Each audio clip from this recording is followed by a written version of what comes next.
আমি যখন কোরআনের হাফেজ হই, সম্ভবত 8 থেকে 9 বছর আগের কথা, তখন কোরআন যখন আমার মোটামুটি অনেকটা হিফজ হয়ে গিয়েছে, মুখস্থ হয়ে গিয়েছে, তখন একটা বিষয় লক্ষ্য করলাম যে কোরআনে একটা শব্দ বারবার বারবার বারবার আসছে।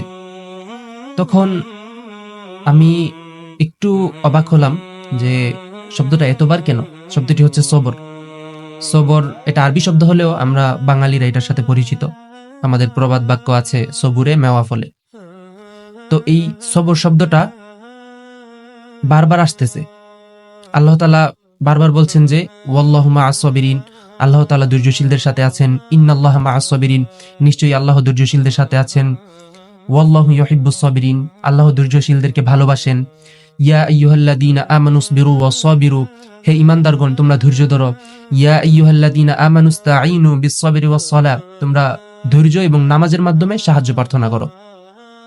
ইন্নামা ইউওয়াফাস সাবিরুনা আজরাহুম বিগাইরি হিসাব, আল্লাহ তাআলা ধৈর্যশীলদেরকে বেহিসাব দান করবেন, অগণিত কোনো হিসাব ছাড়া।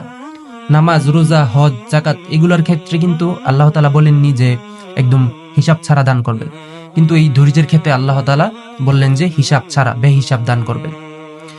তো আমি চিন্তা শুরু করলাম যে এত কেন ধৈর্যশীলদেরকে এত পুরস্কার, আল্লাহ তাআলা তাদের সঙ্গে আছেন, তাদেরকে বেহিসাব দান করা হবে, তাদেরকে এত সুবিধা কেন আল্লাহ তাআলা দিচ্ছেন?